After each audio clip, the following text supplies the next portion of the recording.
Hello, everyone. Welcome back to the podcast and interviews on energy movement. Today, I'm very happy to have Josh Wamser. Hi, Josh. How are you? I'm doing well. How are you? Yeah, also good. I was really impressed by your LinkedIn. You know, usually compressed air experts, they don't have so many followers. Sometimes I feel very lonely to, to get uh, to get people's attention. But whenever I go in your posts, they're so engaging because you are starting the discussion with people, with your colleagues around some topics. But first of all, what I really love that it's written that you are an enthusiast, compressed air enthusiast, and also a student.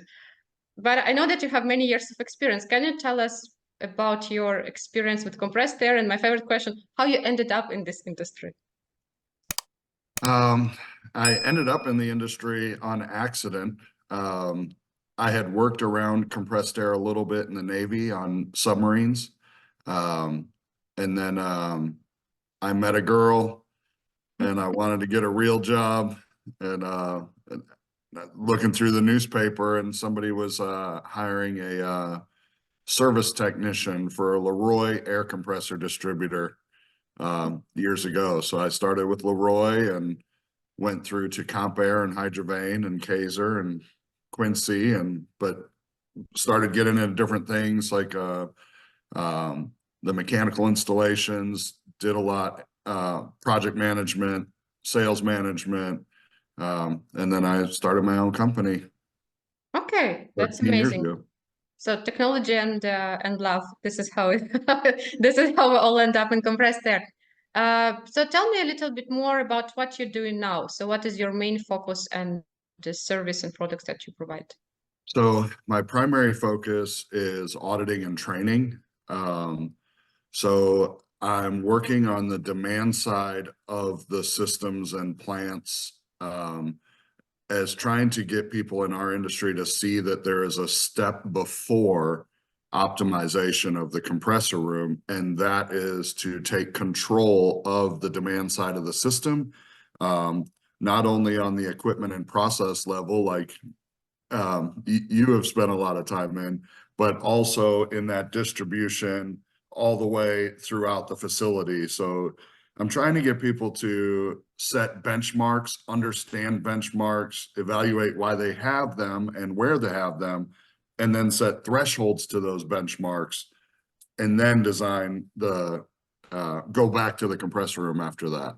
So Okay, when you told about demand side optimization, I wanted to give you a virtual hug because I think it's extremely important. You know, in my personal experience, I see everything is important in compressed air, the leak detection, the controller of compressor room, and all the things, the artificial demand but when we have inappropriate use or oversized components, it doesn't make sense to invest into the leak detection unless you just remove this and optimize it first, and then you actually after this you polish your system and repair components that you actually cannot have the process without.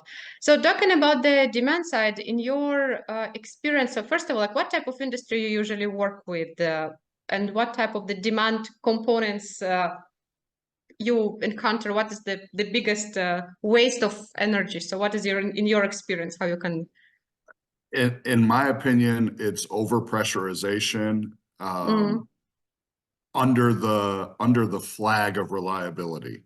So all the way from inside the equipment and the processes, and every step going backwards, there's like a safety factor, or this little bit of overpressurization, but it's like a ladder all the way to heaven because it just never stops. And everybody who touches it is putting on this safety factor. And that safety factor just compounds on itself, and then to the process groups and outliers. And then when there are challenges and inadequacies in the system, all of those compound to make this monster worse and worse and worse and worse. Yeah, I think overpressurization is really amazing. It's one of the myths, you know, why a compressed air system in Europe has to be 6.3 bar. So everyone has like this magic number that it always have to be there, but it comes from the fact that it's 90 psi from the US, and actually actually there are some tools that are working on that on that pressure, and and the cylinders, they also need to work on 6.3 bar, but it doesn't make any sense. I agree with you, and the safety factor, I see a lot that it's actually that engineers are not ready to, they're afraid that something can go wrong, or maintenance guys, they trying to compensate every single time, right? And I think here is more the psychological thing, don't you think so? How Uh, do you deal with these things? Like when you approach the customer and you say, listen, you actually can easily reduce compressed air level here. Uh, how it is in your experience, the dialogue comes? it's a very sensitive subject. I feel like if we stay in the compressor room, then the equivalent to me is that you're going to the customer with the most beautiful sports car ever. They want a sports car. Everybody would like them if they have the sports car. And when we go into the demand side, it's almost as if we're calling their children ugly. Because, That's true. but it is true, right? That's true, Because yes. this is their plant, their livelihoods, their work. So, you know, you're trading out like a, hey, here's a beautiful new car, to these are the things that you are doing wrong. This is why you are horrible.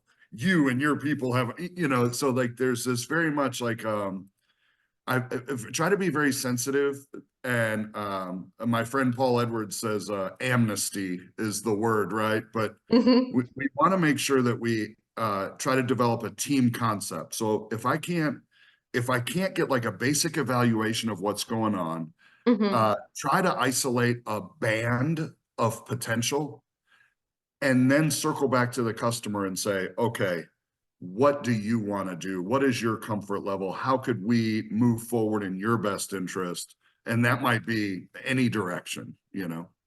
Yes, I really love this, that it's called a expression that calling children ugly, because this is exactly how I feel when I do the diagnostic of the demand side. This Yes. the same feeling.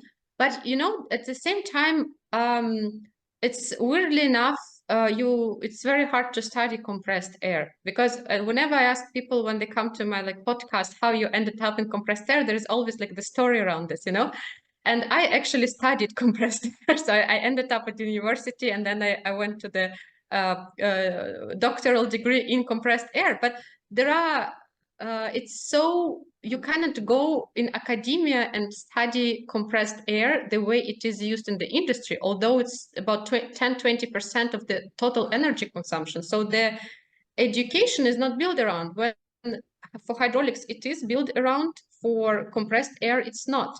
Or for pneumatic, it's always something, some small at 3-4 universities in the world when you can get just a glimpse of this, or like one lecture a year. So I feel that we cannot actually criticize people there, right? Because they never studied this. It's not the electrician that got the certificate. It's not something that he needs to go through the course. But I know that you're very strong on the training part. So do you think it's more like lack on the education or on the training, or sometimes people just ignorant to their systems? Um, so I think we've escaped a lot of regulation. I think there's like our industry is almost a function of another industry when we look at like electrical consumption being a priority to most people. You know, the electrical world is well regulated, but as soon as it comes to us having the largest motors in the facility, nobody really cares. And we sit between like the steam and the boiler industry on one side for pressure and process piping, and then on the other side we have the electrical, but nobody's looking at us. It's and I know people are starting, that's not fair.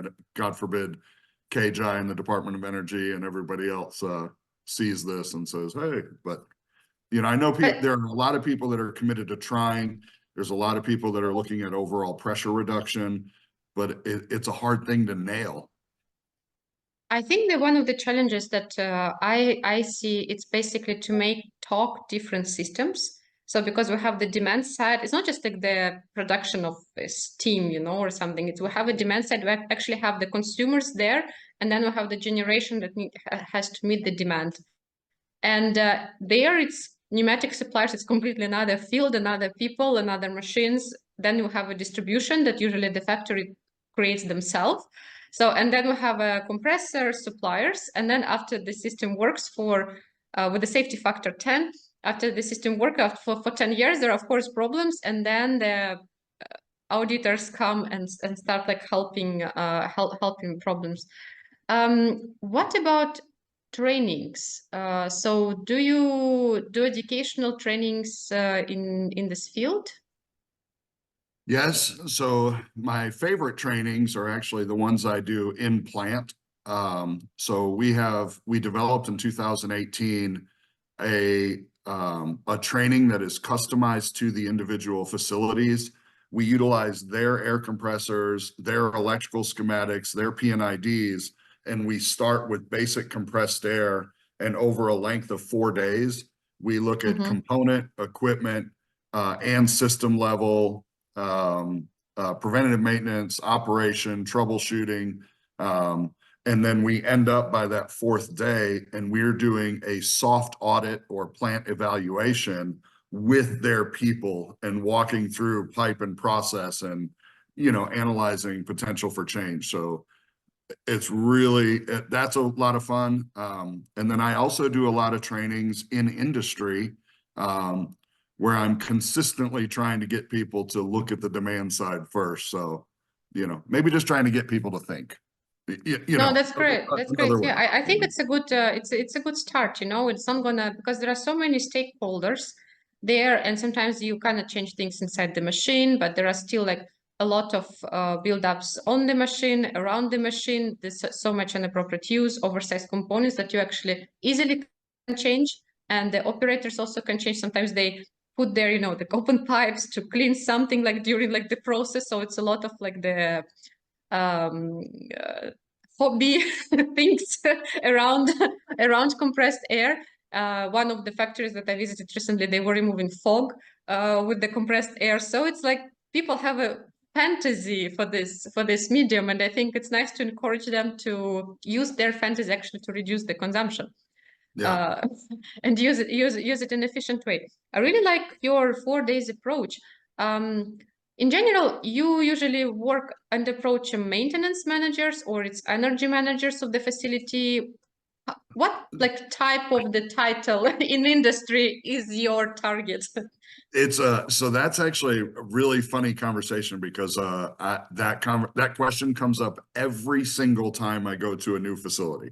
So it might be a plant manager, it might be a corporate directive, but once I get into like the training officer, my my training is designed for the technicians, the engineers, as well as quality and safety. So Okay. sometimes you get upper level management, but mostly not. And we try to do what we call HAP training. So any aspect of the compressed air system that we're looking at, we'll put on different hats and say, okay, well, how does the maintenance manager's report card, in this situation? What is the engineer's concern? What is the finance manager's concern? And, try to evaluate the potential with our different hats on. So I like this approach. I heard about this approach somewhere on psychological book, that you have a green hat when you do the project management, like yellow when you need more imagination. So it's amazing approach. I really love it. So the goal is, to try to tear down the walls, even in our industry, right? Like if an air compressor goes down, you'll have the service department who they want an air end rebuild and a service job out of it. But the compressor salesman wants an opportunity for a new compressor. So like to remember that all of us have different report cards, and working together, we try to work in the best interest of the whole team. It kind of tears down those walls, I think. Okay. I would assume that this kind of approach of the training together with the soft audits bring long-term projects, implementations that the people start to implement. Because what I also see often, not only from my personal experience, but my colleagues, that you do the audit, everyone is happy with the results. You can save 30, 40, 50% of compressed air. What is in the other industry sounds crazy, but because compressed air is so abused all the time, you actually they can save so much. Then the company just doesn't implement everything or implement partially. And then if you come back like in 10 years, so 5 years time, they are back to their baseline before the audit. What So, is in your experience, like, what is so I the, argue against those types of audits. okay. Oh, okay, that's not fair. All the people that have come before me, I tried to say in all of my trainings and all of my grumpy Josh sessions, I try to say that I am so thankful for all of the people that have come before us and, have given us the level of knowledge to where we are today. But I also feel like we owe those people to keep working, keep studying, keep learning, challenging, what we know and what we've learned to do better. So in that regard, I I shy away from 1 and 2 week audits, even with flow meters. I try to lean customers towards a continuous audit where we put the metering and instrumentation on permanently or semi-permanently, and then we make incremental changes on purpose, evaluate those changes, what their feasibility and sustainability are, and go from there. Once we have that continuous audit finished, or we have the benchmarks all set where we want them, now we would look at permanent monitoring with thresholds that keep those parameters below what we said and trigger an action item when they cross the threshold. So I'm not looking at bringing my equipment and my meters and my instrumentation. I want the customer to say, hey, I want these parameters and here's what the benefit is to have them. Okay. And talking about also the monitoring, how do you see the future of compressed air system in general? Because there is such a huge gap between just going there and seeing the mess in the factory, that it's not the fault actually of energy managers. It just how industry was created, right? I always say that compressed air systems, pneumatic systems, they were not designed to be efficient. But then all this efficiency thought came, and then we just need to adjust and adapt. So when you look at from the point of efficiency, it's horrible, but there is a lot of room for optimization. But in terms of the robustness and reliability, it's amazing technology, right? It's simple, it works good. You can just leave it for 15 years, forget about it, and then it's going to still work in comparison to electric drives. So, and then we see this like mess, like open tube, something is like going crazy, and then people come with the fancy software and artificial intelligence algorithms, and you feel like there is still like missing point. How do you see this implementation of the monitoring system? How customer act on this? So I have two arguments on this. First of all, I don't think compressed air will necessarily go away, but I think that as much as 70 and 80% of compressed air utilization will go to another technology if we don't seriously start monitoring ourselves. So if we don't reduce down to 3 bar and 4 bar, and we don't regulate ourselves in the demand and the entirety of the system, we're going to be looking from the outside as other technologies find efficient ways to do the work. Now, the other side on the monitoring piece, I have this this odd thought in my head that if we look at sometime in the near future, when every single process and component and system and subsystem in the facilities are engaging smart technologies, I don't see plants wanting 60 different wireless modems in their facility. So I think what ends up happening is we start moving towards smarter facilities, and we will find functionality on a sub-level to that. So we will be reporting in, finding some way to overcome the security issues, but we will be tying into bigger systems, I think, in the long term. And our expertise will be in the review and maybe even the writing of algorithms and softwares that incorporate AI and other things to better monitor facilities. But yes, I think also for the optimization, we still need to feed those algorithms that these algorithms can learn on the smart decisions rather than just on the random data when some operator decided to clean the shoes, that the system will not say, okay, now you need to compensate it with another compressor. So this is, I think, this is one of the biggest challenges that we will have, and we still need to also cross this integration. So go through trainings, as you say, do the like soft audits, and keep continuously training people. Talking about, you just said like that we need to monitor. So I know a lot of our colleagues in industry, some of them say like you can never replace compressed air system by anything. Some of them said, oh, you can replace maybe like 40%. There are some like specific applications. So what is your feeling? I mean, you're a compressed air auditor, right? You're supposed to be like a dedicated fan of the medium compressed air. What is your opinion on the brand neutral technology choice? And yeah. I think we are grossly overconfident to think that other technologies will not find ways to replace compressed air if we don't let it. I can remember as a young technician using a drill and trying to set a concrete anchor and having to put all my weight and taking 45 minutes. And now new battery technology, new electric motor and drive technology, it's seconds. The small cylinders, solenoids, and the stuff coming out in the other industries is every day. We've got to do better. We have to do better. So, and do you have this questions from clients, big corporates that say, oh, listen, at some point we want to electrify our production lines? Yes. Does it come often in your experience? Every day. Really? Every day. And I think that's one of the key things when we look at when we go into the demand side of the system. I'm looking at processes, process grouping, and process outliers. And once I develop a list of all the processes and I evaluate them against each other, I'm trying to figure out how much of the outliers they are, if they need compressed air at all. I mean, if we're truly operating in the best interest of the customer, a lot of that is going to be, is compressed air the best medium for the work? And that's an everyday question. Yeah, and I think then the life cycle cost has also to be considered, right? What's going to be investment for another system. But honestly, I also see in my experience when I compare with electric linear actuators, sometimes it is the better choice.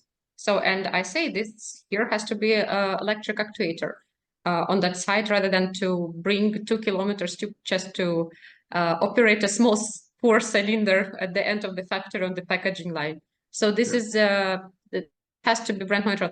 There's no magic bullet. There's no there magic. Is no, exactly, Exactly. A very provocative question. You can ignore it if you want, but I feel like I want to ask you about the suppliers of compressors and the components. I think as the job of auditor, I'm talking from my personal also experience, because I work with suppliers of various systems, solutions, components. So I'm constantly looking for energy efficient solutions on the market. I don't have experience with the compressor suppliers yet, but it feels like it's hard to get also the data sometimes, like on what is to evaluate it in the best way. On the other hand, you want to collaborate with them, but you want to show your clients that you're actually brand neutral, that you're not selling some components, What is your, where is this line also for you? How do you communicate with the suppliers or with the So I think it comes down to what the customer wants and is used to. I have a very hard time, whether it be in politics, in religion, in compressor brands, all of the important things. I think 80% of us are trying to do the best we can. And the compressor manufacturers are putting out good products. They are committed to putting out better products, doing better, supporting their customers.